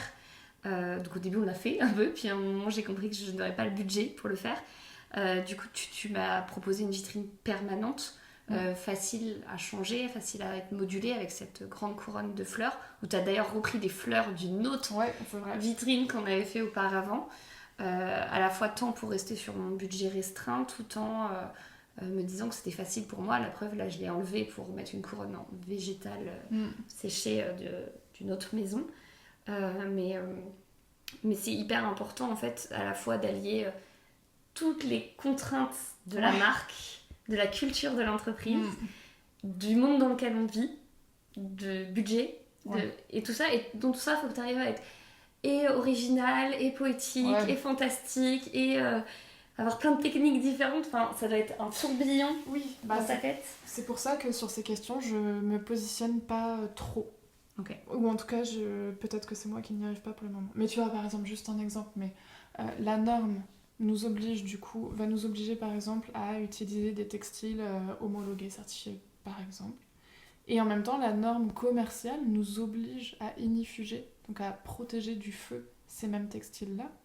Et donc je vais mettre un textile recyclé, recyclable, fait de matière recyclée, blablabla, tamponné, homologué, breveté, tout ce que tu veux. Et je vais l'envoyer chez quelqu'un qui va pulvériser dessus massivement un produit qui lui permettra de résister au feu et donc de rentrer dans les normes de sécurité. C'est-à-dire que le client ne va pas s'enflammer comme une torche parce que le rideau, le textile qu'on va utiliser sur la chaise dans le salon de thé ne va pas s'enflammer comme une torche. C'est du retardateur de flamme en fait. D'accord. Et pareil, ça va pas dégager de fumée, ce genre de choses. Mais donc c'est un produit qui, fatalement, repollue derrière. Et donc ce textile, je ne peux pas le recycler après. Donc il finit en déchet. Enfin, tu vois... donc j'ai beaucoup de mal avec ces questions. Il y a à la fois ce qui est possible, ce qui est moralement acceptable et en même temps... Et sur la question de l'avenir du commerce, je pense que t'es la mieux placée, à mon avis, pour... mais ça a forcément un impact pour toi derrière. Parce que demain, le commerce, c'est pump it up comme il y a peut-être 10 ans. Potentiellement, des vitrines, je t'en fais tous les 2 mois et t'es chez moi. Bien sûr. Donc toi, derrière, ça a un impact sur ton... c'est vrai. Sur la qualité de ton travail, sur ce que tu peux proposer. Enfin, t'as forcément eu des limites que t'avais pas chez Bonpoint ou chez Hermès, que nous, on a en tant que déjà commerce indépendant. Je vais pas dire petit commerçant, parce que c'est pas commerce vrai, indépendant. Mais commerce indépendant, que... Enfin, tu vois, ça a forcément un impact quelque part. On le voit, les vitrines de grandes chaînes, pourtant. Parfois, ils mettent juste des boîtes en carton de couleur qui vont juste un coup rajouter une petite photo dessus et puis le lendemain, un petit nœud pour faire Noël. Et en fait, on sent que de manière générale, il y a une ambiance où... Mais même, tu l'avais dit, une année où tu étais arrivée à Tours, au tout début, où on s'était rencontrés, donc il y a au moins 3 ans, où tu disais « Ah, c'est fou ce nombre de vitrines où ils font rien, quoi. » Et oui, et tu vois, moi la première cette année, on fait pas grand chose, on a pris du postcard, on a écrit au feu. Parce que toi, c'est pas un défaut de vision. Moi, quand je dis c'est fou ce nombre de vitrines où ils font rien, en réalité, c'est pas juste la vitrine, c'est-à-dire il y a pas d'intention. Quand tu rentres, le vendeur n'a pas de discours de marque, il ne t'accueille pas, il est presque derrière son comptoir, le logo date des années 90, il n'est plus adapté à la clientèle d'aujourd'hui, la sélection de produits ne correspond plus à ce que la clientèle consomme aujourd'hui. On est encore sur des grandes sélections faites sur catalogue et ce genre de choses. Je te parle vraiment d'un ensemble. Je ne me permettrai pas de... Toi, cette année, tu n'en fais pas parce que tu as placé en fait ton argent ailleurs stratégiquement, ce que je trouve génial, de savoir très exactement où tu vas allouer en fait ta trésorerie. C'est beaucoup plus rassurant et même si ça veut dire qu'on travaille pas ensemble cette année, moi, ça me rassure de savoir que tu as une idée très précise de ce que tu fais, de ton argent, tu vois. Quand je travaille avec toi, j'ai confiance parce que je sais que tu sais ce que tu fais. Voilà. Et donc toi, tu le fais pas par manque d'intention, tu le fais pas par manque de messages à transmettre, tu le fais pas par manque d'amour à transmettre à ta clientèle ou à ton métier. Tu le fais parce que là, t'as investi ailleurs. C'est très différent. Mais ça, le client, il peut pas le savoir en passant juste devant ma vitrine. Non, mais t'as tous tes investissements passés qui viennent soutenir tout ton langage. T'as encore toute ta boutique qui est magnifique, t'as toutes ces sélections de produits, ces immenses bibliothèques de produits tous plus beaux les uns que les autres, t'as encore ta stratégie de contenu, tu vois, tu crées encore tes événements et tout. Donc ton écosystème est tellement bien pensé qu'il continue de... Enfin, tu vois, il n'a pas besoin... Une vitrine pour Noël, c'est génial, et bien sûr qu'il y a un côté un peu indispensable et attendu en tout cas. Ouais. Mais ton écosystème est tellement bien positionné et tellement puissant qu'il continue à exister si tu enlèves un maillon de la chaîne. Ouais, donc tu penses que si t'as un crash d'Instagram cette nuit, tes clientes d'amour, quand elles rentreront dans la boutique Maison Pan, elles seront encore merveilleusement accueillies et on les conseillera encore et on les dirigera encore vers les produits dont elles ont besoin et dont elles ne savaient même pas qu'elles avaient besoin. Exactement. Du coup, pour toi, tu parlais que t'avais une discipline finalement, un métier qui est très vaste, qui touche à la fois, comme on disait, à l'aspect intellectuel, stratégique, et en même temps presque rêveur et magique. C'est quoi un peu les prochaines étapes là pour toi ? Tu vas aller sûrement en agence pour retrouver cette flamme aussi créative et intense. Comment tu vois la suite pour Studio Raphaël ou pour Raphaël Malou tout court ? Pour Studio Raphaël, effectivement, un peu de patience, ça fait pas de mal. J'ai démarré très très feu, très très flamme, très très fort tout de suite en me faisant moi-même aider par des experts, des coachs, moi-même, carrément, pour vraiment créer l'univers le plus percutant, le plus rapidement possible et être très vite opérationnel. J'ai tout fait dans la vitesse parce que j'ai tout fait dans la passion. Et du coup, du calme un peu, du recul, je pense que ça va faire beaucoup de bien. En parlant de papier, moi j'ai un projet que j'ai depuis 1 an et demi à peu près et qui du coup ça peut être le bon moment, tu vois, finalement pour le développer, et qui est de créer un espèce de jeu de cartes mi-tarot, mi-jeu de cartes de développement créatif en fait. Ok. Voilà, et donc là ça va être plein de questionnements incroyables sur le choix du papier, le choix du grammage, comment les cartes vont glisser, dans quel paquet je les emballe et ce genre de choses, quel graphisme dessus. Est-ce que je travaille avec des amis qui font des très belles illustrations, ou est-ce qu'encore une fois j'essaye de tout développer moi-même, ce qui je pense n'est pas une bonne idée, mais de développer cet objet en fait en papier qui va pouvoir faire exister plein de pensées qu'on a autour du métier de créatif, mais en dehors de moi, et qui va pouvoir devenir un outil ludique. Okay. Et ceux qui sont intéressés sur comment on crée un jeu de cartes, depuis le design, vraiment le graphisme, la tête des cartes en elle-même, jusqu'à effectivement le choix de l'imprimeur et du papier, tout ça. Vous pouvez aller sur la chaîne de Balo, B-A-L-O, Prisonnier. C'est sa chaîne YouTube, c'est un designer, B-A-L-O, et Prisonnier comme un prisonnier. Donc c'est qui est un designer bruxellois qui du coup a développé son propre jeu de cartes. Donc là pour le coup vraiment roi, reine, valet et toute la suite, c'est vraiment les cartes à jouer. Et c'est très très intéressant. Donc ça, c'est toute une série forme d'oracle créatif. Moi ça serait une espèce d'oracle créatif, et tu vois c'est marrant, j'aurais pas pu prédire que ça m'arriverait à moi, mais c'est effectivement quand tu perds un peu ton mojo, quand tu perds un peu ta flamme, quand t'es en page blanche ou ce genre de choses, de pouvoir avoir des cartes outils effectivement qui seront à la fois aussi bien intellectuelles que esthétiques. Extraordinaire. D'ailleurs, il y a Grimaud qui a sorti un... Donc, Grimaud, c'est un éditeur de tarot, c'est celui qui édite le tarot de Marseille à l'ancienne, donc c'est celui qu'on trouve le plus diffusé partout. Et là, ils ont sorti des cartes haut de gamme, mais genre canon, dans un bleu presque givré, voilà. Ouais. Bon, je tiens à préciser, on est entre 150 et 380 le jeu, Bien sûr. voilà. Donc t'as Oracle et Tarot. Et donc là, ils font une communication massive auprès de plein d'influenceurs, etc. Ils ont fait des grandes soirées événementielles auprès de maisons de luxe. Pour développer un jeu de tarot, Juste pour développer un jeu. En fait, ouais, pour communiquer sur le jeu de tarot, alors qui est très cher, mais l'idée d'un jeu de tarot, c'est que tu le gardes à vie, voire que tu le transmettes. Donc voilà, et donc il y a plein de petits détails avec un papier très spécifique, avec un reflet justement pour que quand tu étales ton paquet de cartes devant toi, qu'elle s'étale parfaitement bien et pile la même taille. Enfin, c'est cadeau. Et du coup, ils ont fait venir des magiciens pour montrer à quel point les cartes, tu peux jouer avec entre les mains. Enfin, c'est juste sublime. Petite idée cadeau de Noël sous le sapin. Je tiens à préciser, si quelqu'un entend ce message, qu'il n'hésite pas à me Mais faire tu un vois, cadeau. tous ces petits objets, moi, il y a un petit objet qui me passionne, que j'ai adoré développer pour Hermès notamment, c'est le blotteur, ce qu'on appelle le blotteur de parfum. C'est cette touche en fait en papier qu'on vient parfumer pour tester un parfum. Ah oui, ok. Et en fait, tu peux lui donner des formes bien sûr. infinies et c'est aussi technique que créatif. C'est-à-dire que du coup, tu peux avoir des idées créatives géniales, mais il faut que ce soit très rapide et très facile à créer techniquement pour pouvoir en sortir des millions d'un coup. C'est-à-dire que quand ça rentre en production, faut que tu en toutes les parfumeries soient distribuées. Ouais, je pense que Lancôme l'avait fait avec des fleurs et roses pour la vie est belle, et tu parfumais la petite fleur et tu l'offrais à la cliente, et donc la cliente elle a gardé sa fleur à la main, donc déjà tout le monde se posait c'est quoi ta fleur, donc le message se diffuse, elle a le parfum qui reste toute la journée dans son pot à crayon à son bureau qu'elle va le remettre en avant. C'est un souvenir de la marque et c'est très beau. Enfin, je me rappelle, j'en avais offert à ma mère et tout ça en mode tiens, un petit cadeau trop mignon. Et c'est un impact, alors que c'est un truc tout bête. Chez Marionneau, ça va être juste la fleur en papier, et quand tu vas dans le flagship store, tu vas avoir une petite tige en métal avec un petit vœu écrit dessus. Ou des fois, il faut des bracelets aussi. Et en bracelet, mais voilà, tu vois, tu choisis vraiment où tu investis tes pions en termes techniques, et c'est ça que je trouve passionnant. Et en l'occurrence, j'avais développé un petit objet que tu venais... alors, c'est très vintage, les Tomatorp. Donc, c'est un disque avec une face et une autre, et quand on vient le faire tourner, ça reconstitue l'image. Ah oui, le petit oiseau et la cage, tu vois. Je vois très bien. Okay, en l'occurrence, on avait créé, j'avais décomposé le Pégase de Hermès pour qu'on le voit s'envoler en faisant tourner ça. Et comme tu le fais tourner, ça génère du vent. Et donc tu le fais tourner devant ton nez pour pouvoir avoir toute C'était la pyramide en fait. Exactement. C'est incroyable.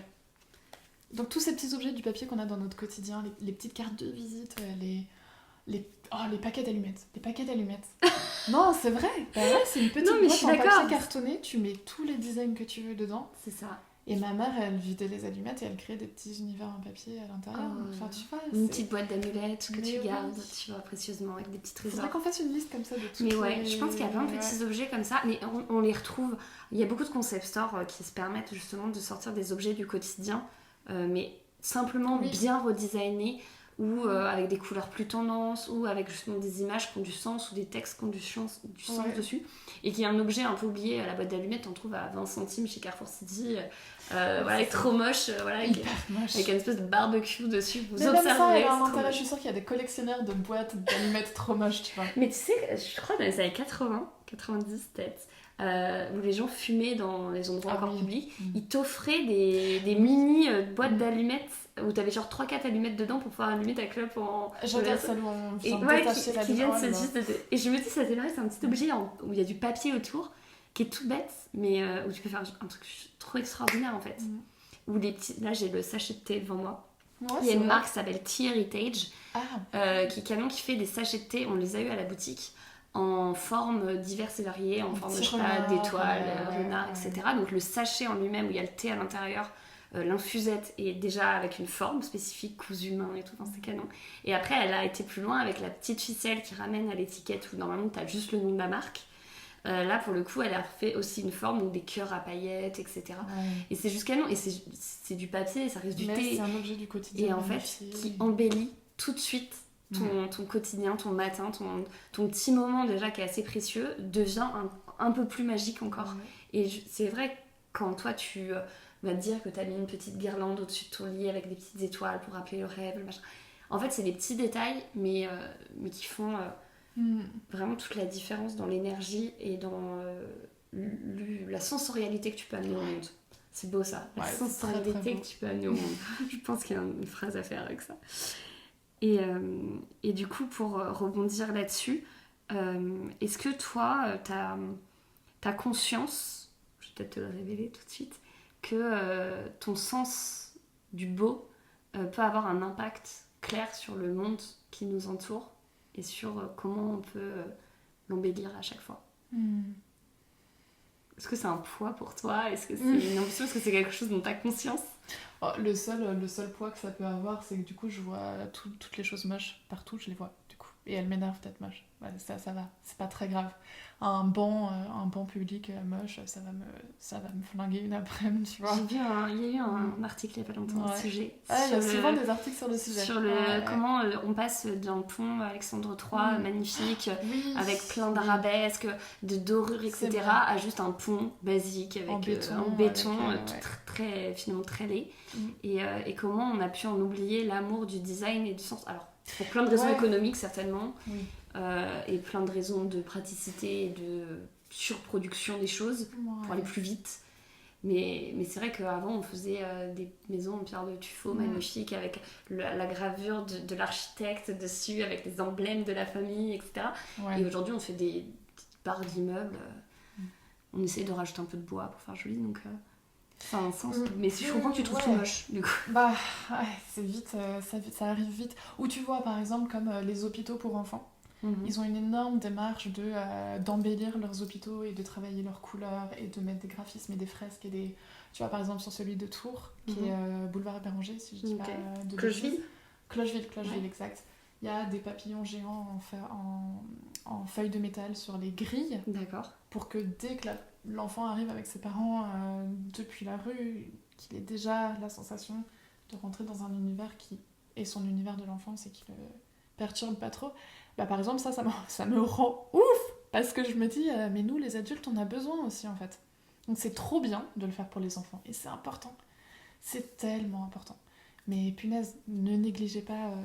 Nous les adultes, on est très souvent oubliés aussi là-dedans, et en fait... Au-delà de l'enfance, il y a, je pense, ce côté humain. On a tous une âme, et il faut nourrir nos âmes, de manière générale. Donc je pense que c'est plus un peu ça la mission, c'est de nourrir un peu les âmes. Mais tu vois, plus les années passent, plus je reste hyper humble avec ça, parce que le pont en béton très brutaliste, avec des grands cordons en métal qui partent et qui créent justement toute la structure porteuse du pont suspendu, il est magnifique dans les yeux de l'ingénieur qui a bossé dessus. Et il est magnifique dans les yeux de tous ceux qui adorent l'architecture brutaliste. Donc, qui suis-je pour juger finalement tu vois. Ce qui est difficile, c'est quand ça envahit tout notre monde, effectivement. Mais ça reste de la beauté, ça reste un patrimoine ça deviendra un patrimoine par la suite. On apprendra à intégrer ça dans notre culture visuelle et notre patrimoine visuel. Moi, ce qui me terrifie là-dedans, c'est plus l'absence de soins et d'empathie qui est dirigée vers les gens qui vont habiter au quotidien ces espaces-là. Des résidences ou des quartiers entiers. Mais là-dessus, je peux conseiller un livre, alors qui par contre est en anglais, qui s'appelle Joyful, de Ingrid Fettel-Lee. Et elle bosse en fait toute sa vie sur comment rendre tous les espaces, toutes les expériences, tout ce qu'on peut designer joyful, donc rempli de joie. Et la joie, c'est pas forcément du orange avec des confettis et un joyeux anniversaire qui jaillit de nulle part avec tout le monde qui chante. Enfin, tu vois, c'est pas forcément quelque chose de très kitsch, mais c'est rempli tout le temps d'exemples de ce que des designers ont essayé de faire. Et donc, ça va aller parler d'une designer qui s'est spécialisée dans les environnements carcéraux. Et de comment tu fais concrètement baisser le taux de criminalité à l'intérieur d'un univers carcéral par le design. Et de comment, après, elle a milité pendant des années et des années et des années pour que l'intégralité du système carcéral américain adopte quelques litres de peinture, tu vois. Donc les hôpitaux pour enfants, et c'est rempli de... C'est génial, ça doit être passionnant. Je vais le lire parce que vraiment c'est tout ce qui... Et tu vois, toi et moi, on a un œil qui est très dirigé vers le beau, mais parfois le beau il passe par autre chose. C'est-à-dire, je me souviens d'un exemple où elle rentre dans une maison qui a été designée pour que l'habitant de la maison ne prenne jamais sa maison pour acquise. C'est très spécial. Par exemple, le sol de cette maison n'est pas droit. C'est un espèce de sol en béton coulé qui du coup a un peu des bosses et qui fait que quand tu marches dessus, ta plante de pied n'est jamais en équilibre parfait et elle est tout le temps obligée de se réadapter. Donc ton corps est tout le temps en mouvement, t'es tout le temps en sangle abdominale, donc en fait ton corps aussi, lui, il reste entretenu, tu vois, un peu fit et tout. Ouais. Et surtout, tu n'es jamais profondément à l'aise dans ta propre maison. Mais les fondateurs de cette maison-là ont finalement très très bien vécu et ça a eu des super impacts sur leur psyché, sur leur équilibre mental et sur leur physique. Et donc en fait, là-dessus, c'est pas du beau, parce qu'en fait, la tronche de la maison, elle est dégueu, tu vois. Le sol est pas droit, les murs sont pas... Enfin, tu vois. Mais c'est beau dans la démarche parce que ça a accompagné le corps humain au quotidien dans sa propre maison, tu vois. Et c'est vrai que toi et moi, notre bénédiction et notre malédiction, c'est qu'on est très focus sur le beau esthétique. Ouais. Alors qu'il y a plein de façons de créer de la beauté. Et donc c'est ce qu'on apprend un peu, je pense, au fur et à mesure. Bah, c'est drôle que tu dis ça parce que justement un livre dont je voulais parler aussi, c'est Comme par magie d'Elisabeth Gilbert. Je sais pas si tu l'as déjà lu. Trop bien, trop heureuse. C'est un livre qui se lit très rapidement, en 2 soirs tu l'as lu, hein, c'est très court. Et donc c'est une écrivaine, Ouais. voilà, qui raconte un peu ses différents process créatifs pour écrire ses livres. Et elle va raconter toute une histoire où elle devait écrire un livre et que les choses de la vie ont fait qu'elle ne l'a pas écrit et que quelqu'un d'autre a écrit ce livre, la même histoire à sa place. Et elle se finit par rencontrer cette personne. Mais pour de vrai, c'est une histoire vraie. Et en fait, elle dit, mais en fait, c'est fou parce que les étoiles, elles étaient alignées pour qu'on se rencontre, pour qu'on se parle. Et donc, elle part du principe qu'en fait, les idées, elles sont volatiles, elles sont partout. Et c'est juste que parfois, t'arrives à en capter une et en faire quelque chose, à la faire naître dans la matière. Et d'autres fois, pas. Et parce que c'était pas le moment, parce que tu ne l'as pas écouté, etc. Et donc elle te parle de l'idée que effectivement la création, l'idée, quelle qu'elle soit, est partout, et que tout le monde a une part de magie en nous. Donc elle parle beaucoup de spiritualité, etc. Et qu'en fait il faut juste être capable d'écouter le monde qui nous entoure, les opportunités, les prendre. Et même si on dit non mais moi je suis pas créatif, pour elle est persuadée que si, tout le monde peut prendre un bout de papier, carnet, de faire un trait dessus, d'exprimer quelque chose, de donner du sens, de par son éducation, sa culture, mais aussi tout le monde qui nous entend. Enfin, ce livre, il est assez passionnant, il se lit très très facilement et il porte vraiment cette dimension de l'artistique au sens non pas noble du terme de nous sommes tous des Léonard de Vinci, mais plutôt au sens que même si tu vas faire un bout de pâte à modeler quelque part avec ton enfant, en fait tu crées quelque chose qui apporte de la magie justement dans ce monde. Ok, d'où la magie, c'est d'où un peu le ma côté. question. En fait, c'est pas le sens magique genre très spirituel et perché, et voilà. C'est plus dans le sens universel quoi. C'est ça, comme tout à l'heure quand je t'ai apporté le petit sapin, parce que oui, je suis trop mignonne, je lui ai offert un mini sapin pour Noël. Et voilà, en fait, c'est ce petit détail où le truc il est tout petit, tout mignon, tout chouchou, mais ça va peut-être quand tu vas le regarder, tu vas dire ah oui, c'est ce jour-là où elle est venue m'interviewer, on a parlé de plein de choses. Et en fait, on peut apporter de la magie au quotidien, et elle dit juste que il faut arrêter de se croire qu'on est tous des... Parce qu'on n'est pas un grand écrivain publié, qu'on ne peut pas pondre quelque chose et le rendre beau, et voilà. Bref, je l'explique peut-être pas. C'est vrai très que toi, bien, t'es une grande défenseuse de ça, effectivement, qu'il n'y a pas de petite beauté, qu'il n'y a pas de petite magie, et que, en fait, chaque petit geste, chaque jolie chose que tu vas placer sur ton bureau, ou chaque tout petit cadeau que tu vas offrir à quelqu'un, contribue à un grand tout, et que certes, ça a l'air très insignifiant, mais que si on arrête de le faire et que si collectivement tout le monde arrête de le faire, on est quand même bien dans la merde, quoi. C'est ça. C'est exactement ce qu'on défend en fait. Au-delà de vendre du papier et des carnets, c'est ce côté de oser tous le faire, et on verra bien ce que ça donne, mais au moins on aura essayé. Et c'est pour ça que j'aime beaucoup dans ta tagline, ta baseline, enfin dans la façon dont tu exprimes Maison Pan, c'est que tu relis ça à l'art de vivre. Ouais.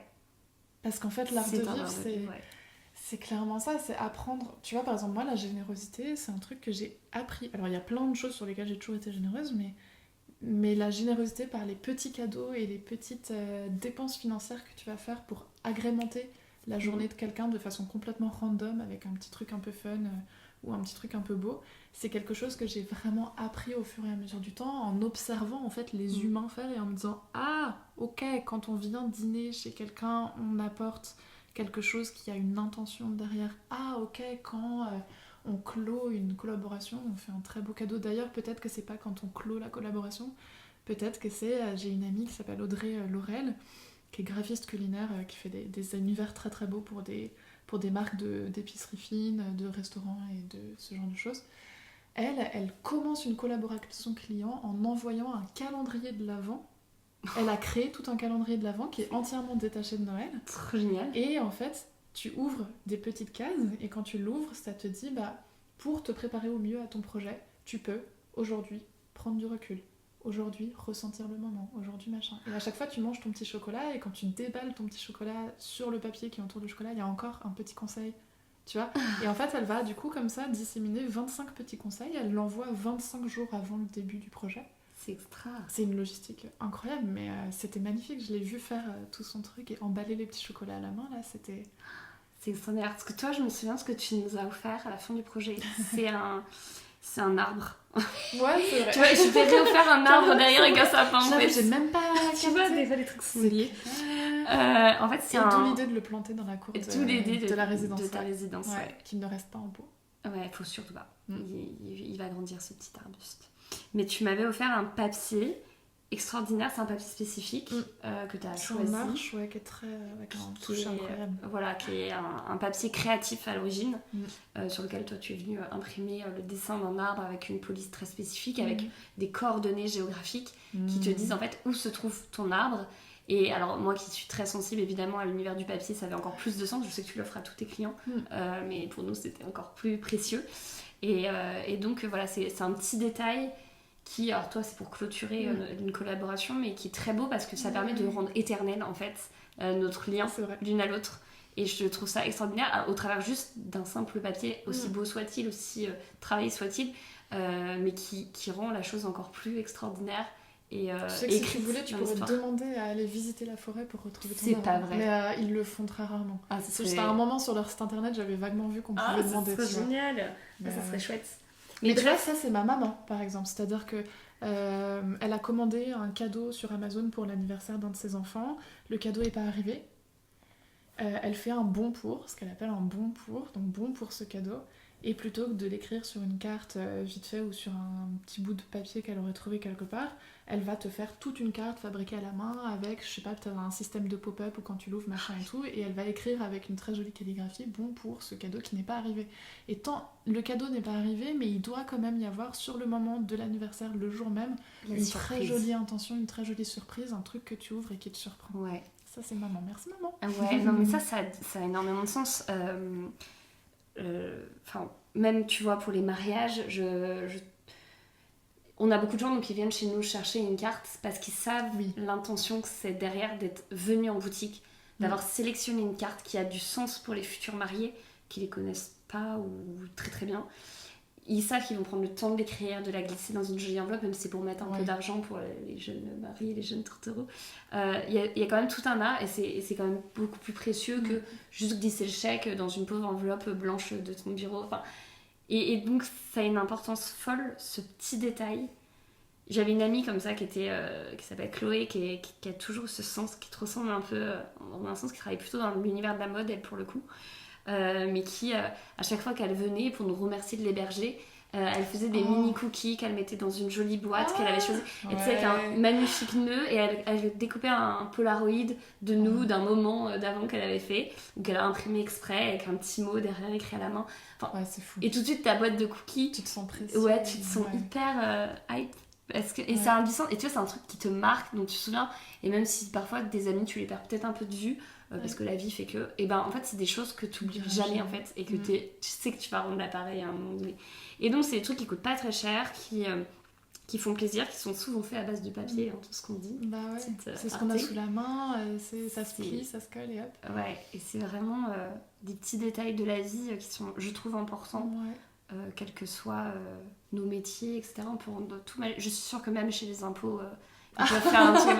Tu sais, j'ai une cliente qui fait ça, qui m'a acheté un seau de cire et qui m'a dit non, mais c'est que j'ai plein de lettres à faire, j'ai plein de trucs en retard sur les impôts et j'ai envie de leur faire à la main. Mais arrête. Et du coup, elle a choisi Beaucoup une trop cachette gentil. cire pour faire toutes ces lettres aux impôts qu'elle va cacheter. Et je sais que c'est fait à la main pour avoir travaillé aux impôts. Je parle beaucoup de ça. Mais j'avais ma mère qui était aux impôts, donc du coup j'ai fait des emplois vacataires l'été tu sais, pour remplacer. Et t'as reçu beaucoup de jolies Et donc lettres. non mais justement j'étais au courrier. Et je me disais, mais qu'est-ce que c'est moche, les trucs qu'on reçoit dans des enveloppes toutes pourries où les gens ils mettent un post-it à l'arrache dedans pour dire veuillez trouver 6 juin le document demandé. J'avoue coupable, je vais pas être coupable. Et du coup, tu vois, je me suis dit, et elle s'embête à rendre le truc magique, même pour les impôts, parce qu'elle sait qu'il y a quelqu'un qui va ouvrir son courrier à un moment donné et qui va. Et la preuve, c'est que sûrement. Moi, je me rappelle le truc moche, mais c'est lui qui va recevoir ça. Peut-être même qu'elle passe en prioritaire. Peut-être qu'elle a le droit à une réduction d'impôt de 10%. Donc voilà, je sais pas, mais.